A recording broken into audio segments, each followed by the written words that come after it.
Inilah karena kita dalam memahami Islam sebekal-sebekal dan keberhasilan. Dulu kita tidak mempunyai natural resource di Aceh. Aceh itu tidak terkenal dengan gas, tidak terkenal dengan sumber daya, tidak terkenal dengan apapun. Tetapi indatu kita itu adalah orang yang paling terkenal di dunia. Nenek-nenek moyang kita itu adalah orang-orang terkenal. Sampai dengan saya masih teringat dengan cerita kakek. Pada saat itu kakek itu sering melakukan transaksi antar negara. Mereka jual minyak sampai ke Pulau Penang. Bayangkan, dulu kita punya daya seperti itu. Dan bahkan saking hebatnya orang Islam itu mempunyai aset di Arab Saudi. Ada yang dinamakan dengan Baitul Asyik. Dari mana uangnya? Kalau seandainya mereka tidak mempunyai penghasilan. Inilah kesalahan pemahaman kita dalam Islam yang berhasil ditanamkan oleh Snow Abraham. Snow Abraham berhasil menanam kesalahpahaman dan misunderstanding for Islam kepada umat Islam, khususnya Peloponnes itu adalah Aceh.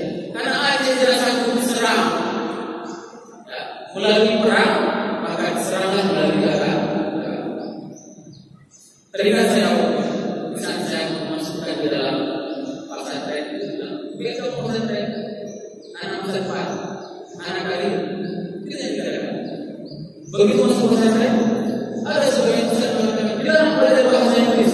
Kenapa? Karena itu bahasa kafir. Bingung.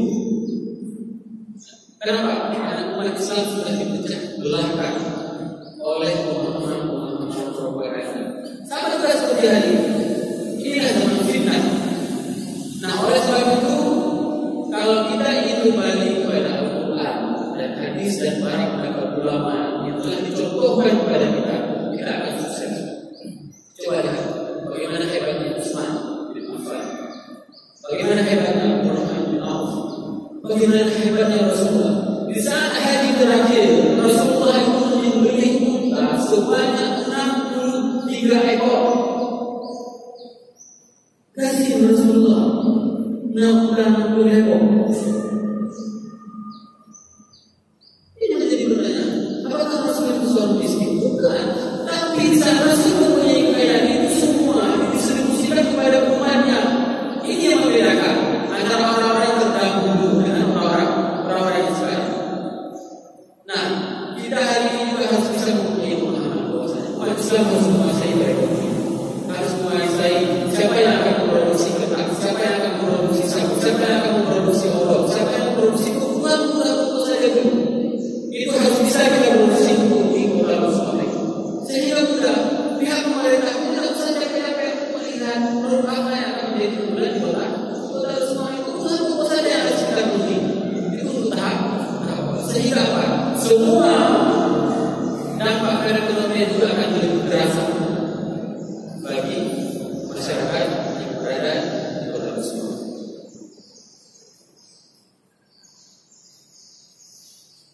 Pertanyaan dari Bu Ferdi dan Bu Wida.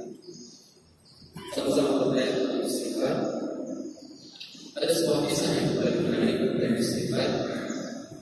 Dan ini sering dilewatkan oleh as-salihin, orang-orang yang melakukan puasa. Al-Quran menjelaskan apa itu makna sahur. Sahur itu bukan identik dengan makanan. Sahur itu tidak identik dengan apa yang kita makan. Sahur itu identik dengan apa yang kita minum. Wa hum bil ashari mustaghfirun. Sebenarnya kalau kita melihat bagaimana seriusnya orang-orang yang ingin menghancurkan ajaran agama Allah, mereka bekerja sangat masif.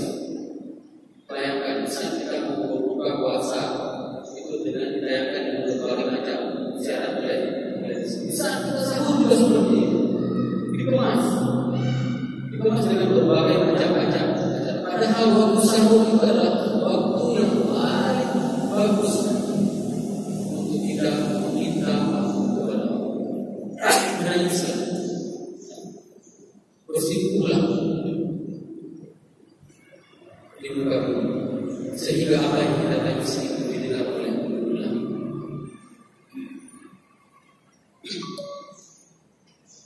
Istighfar untuk orang tua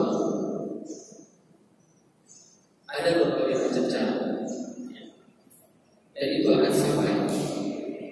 Salah seorang teman menceritakan kepada saya, setelah dia berdoa sekian banyak kepada orang tuanya, dia meminta kepada Allah, wahai Allah, tampakkan ya, apakah doa saya selamat, apakah istighfar saya kepada orang tua saya sampai atau tidak. Dan itu terjadi dalam rumah Islam. Apa yang terjadi? Dia melihat ayahnya memakai baju warna hijau. Pakaian hijau itu merupakan pakaian yang dipakai di dalam surga. Boleh baca di surat Al-Insan. Dan itu sampai. Boleh diniatkan untuk orang tua. Dan inilah Musa.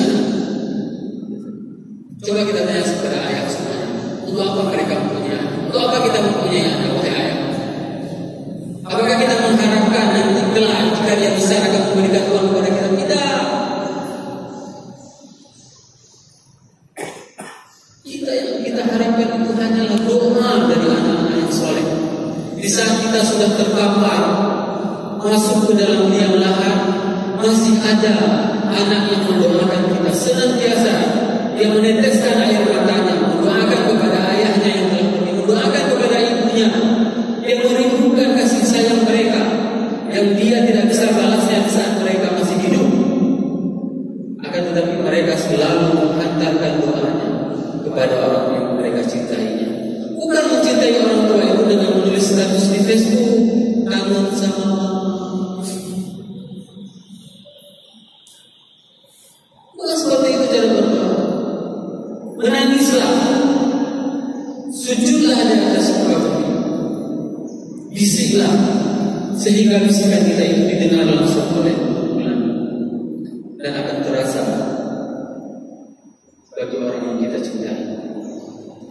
Dan yang berikutnya mengenai bagaimana seorang wanita kaya. Wanita kaya boleh-boleh saja kalau seandainya tidak melanggar syariat.